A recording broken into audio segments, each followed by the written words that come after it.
I quit my job in Australia as an accountant and chased this dream to go around the world and follow in the footsteps of my idols, Brad Bevan and Greg Welsh, two amazing racers that came out of Australia, Miles Stewart, and I threw everything in, moved to France, scared little kid, and raced the Paris ITU World Cup event in Paris, and had a great event there. Met former president Les McDonald of the ITU, who invited me to Drummondville, Canada for a race.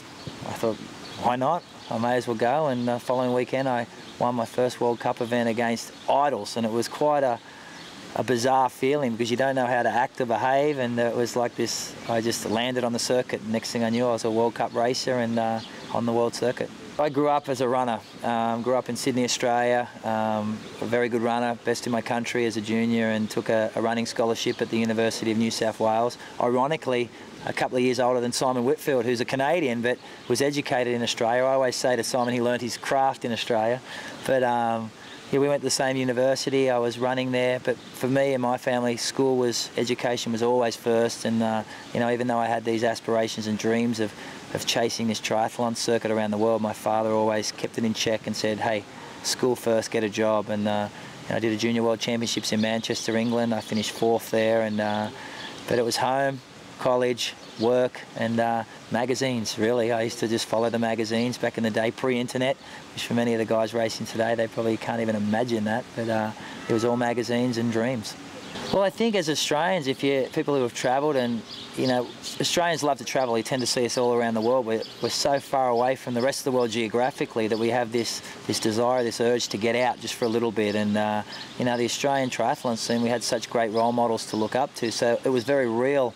You felt like you could achieve. You know, Greg Welsh grew up in my town. I used to race Brad Bevan at home in local events. You know, these guys are the best in the world. So as opposed to seeing them on a television screen, you could really relate to them. And I thought, if they can do it, why can't I do it? They were me once. And so yeah, it's a hard thing. The dream, when you jump on that airplane and it takes off and you're heading to Europe and suddenly the dream becomes a reality, it's not like you read in the books. You know, you think you land there, there's going to be bells and whistles and marching people to meet you there, and you land at an airport that's busy, nobody knows you, it's quiet, and you have to make your own way. And I've often been asked, why are Australian triathletes so successful?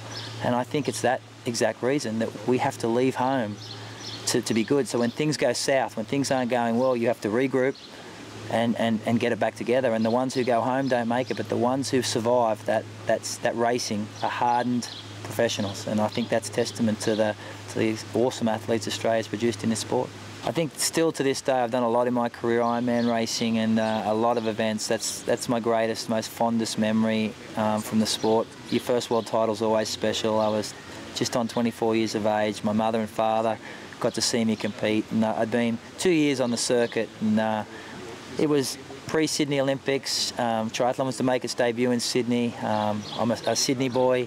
It was just from obscurity to superstardom in my country, and I never imagined I could win a world title against Simon Lessing and you know, even Hamish Carter at the time. And you know, I think with any world championship, you take a chance, you close your eyes and you go for it. And an opportunity presented itself in the race.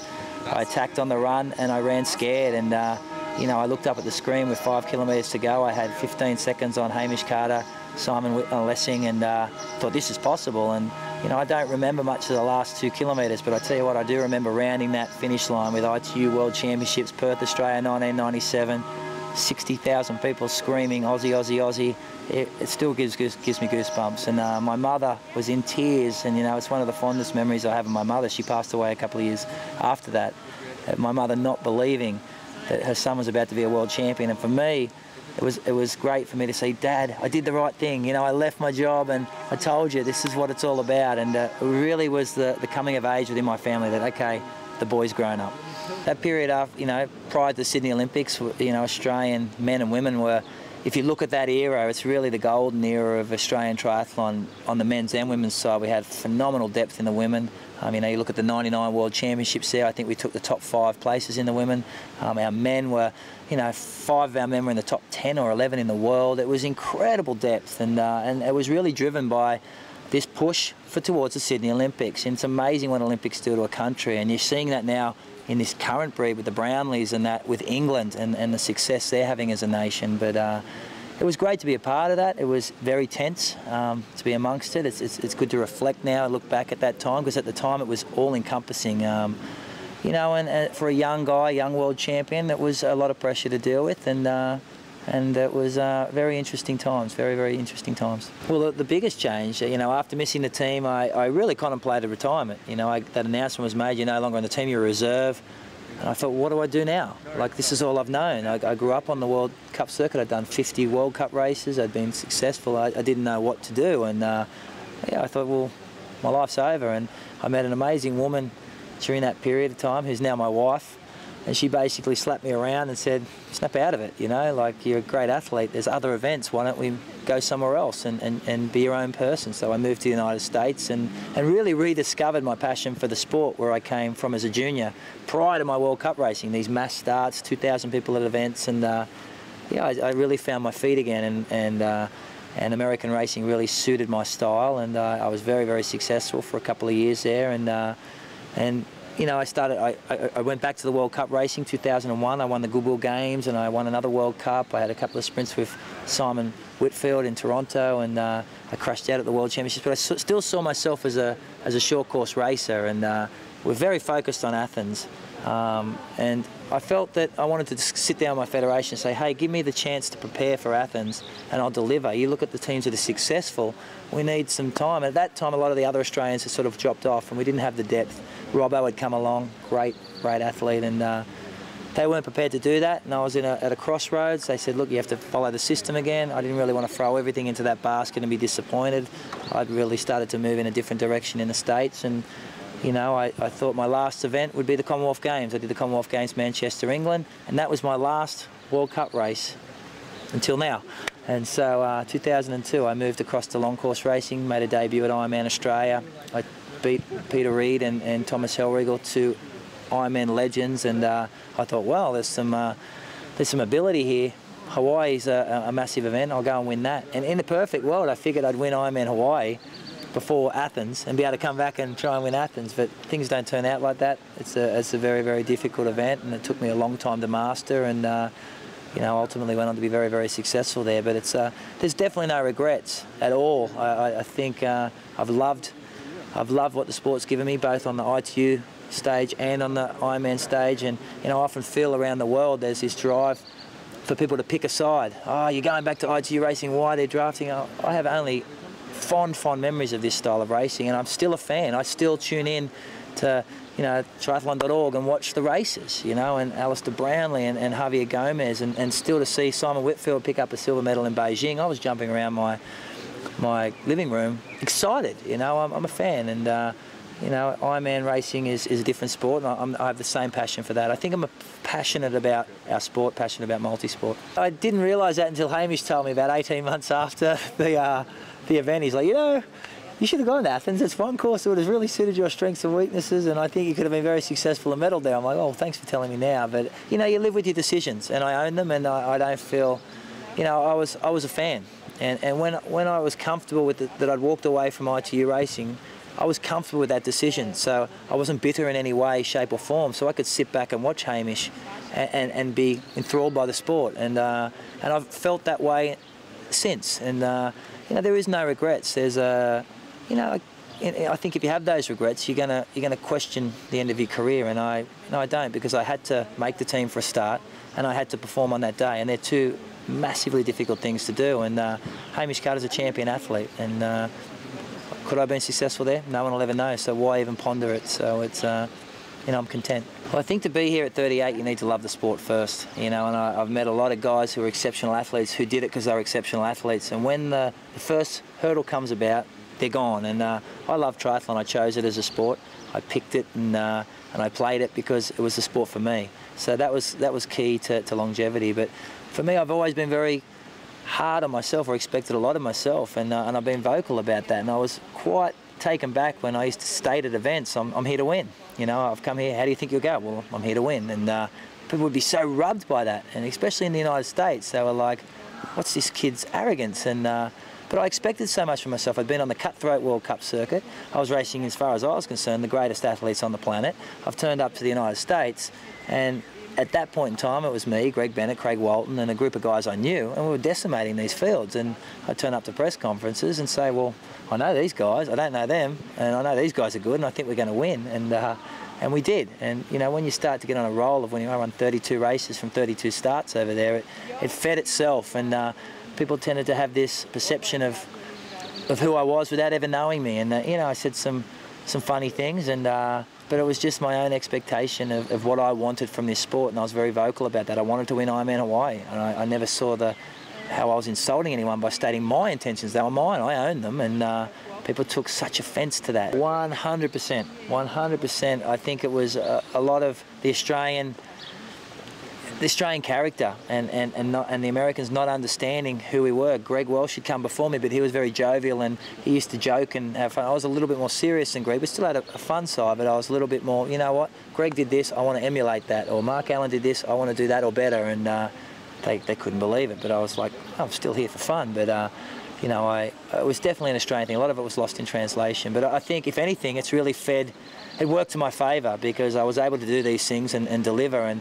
people either liked me or hated me, and anyone who does marketing or knows it, you need that abrasive character for people to tune in, and within the sport, I used to get emails of hatred and emails of absolute, you know, people adoring me, and I think it was, I think it's come full circle now. Now I've got older and people have got to know me, and people have liked what I represented, liked that I stated my mind, and liked that I stood for something. I wasn't just a fence sitter. I stated what I believed was right for this sport, because they realised that it wasn't arrogance, it was actually passion that drove my decisions. Yeah, the 07 win was a win of desperation. It was 5 years into a campaign. I'd finished second so close the year prior. I'd had a 6th place finish, and I really started to doubt whether I was going to deliver there, you know. And as any athlete who's chasing a world championship, there's a lot of phenomenal athletes, only a few win, and I was wondering if I was going to be the guy who missed out. And you know, in 07 it was a relief. I knew I could do it, but you had to deliver on the day, and I pulled that off. So I don't remember much of the race. I forgot to take sponges out of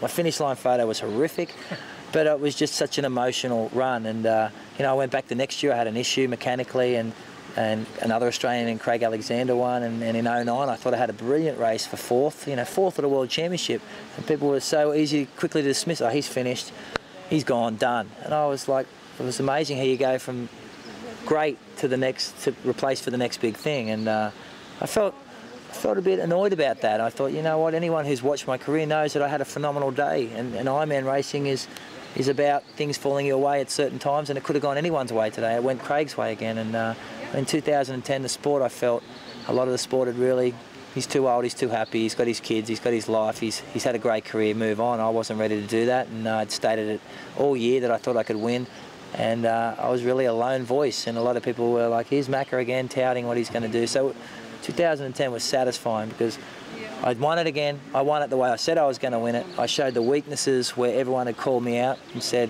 this guy's a goose. It showed that I'm intelligent, smart racer who knows how this sport works. I've been around it a long time, and I was able to expose a lot of the flaws in people's perception of Ironman Hawaii and how it can be won. And it was a very tight group of people who kept backing me, and it felt very, very satisfying. And yeah, as an athlete, it was my masterpiece.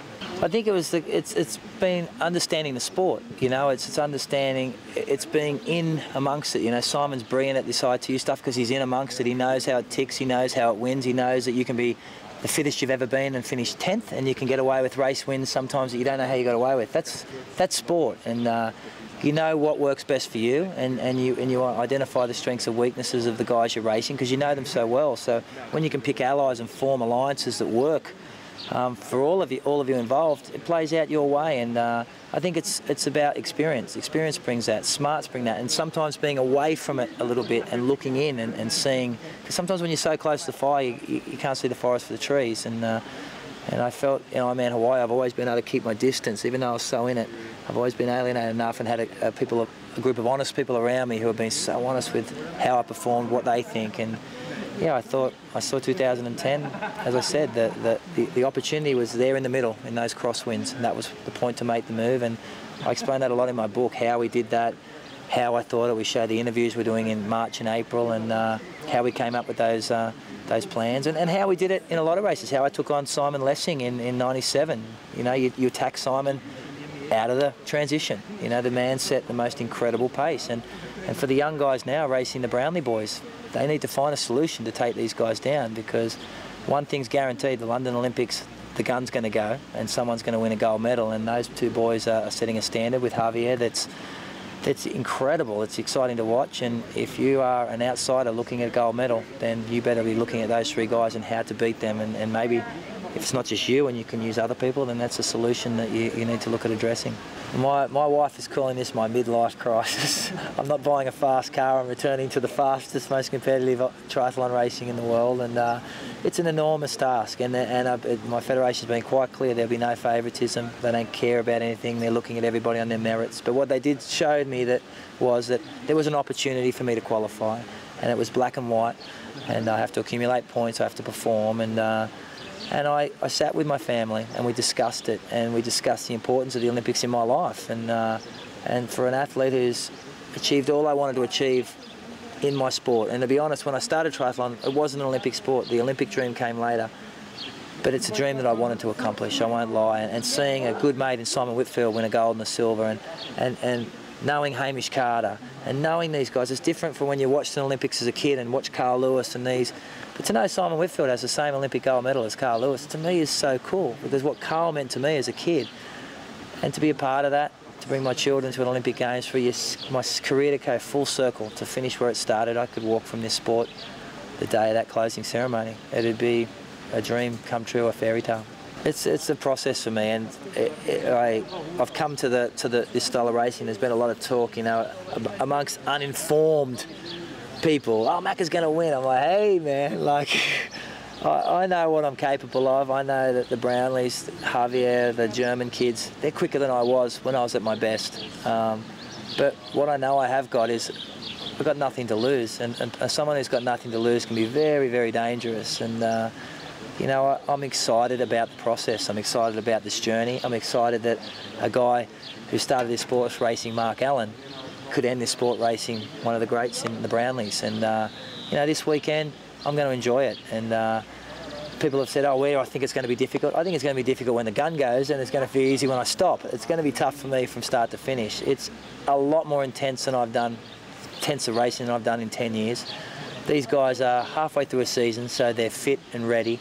I watched the Madrid race and saw what was happening, and while I was doing an Ironman, thinking, far out, I've got to face this in 2 weeks. This is not the greatest prep, but what I am is excited to be here, in awe of these guys, just glad that they've welcomed me back with open arms, and aware that this is probably going to be the biggest, toughest challenge in my life. I'm not scared of it. If I make the Olympic team, I do. If not, I've had a great career, and I won't regret anything. So I'm excited. I hope I can not embarrass myself too much.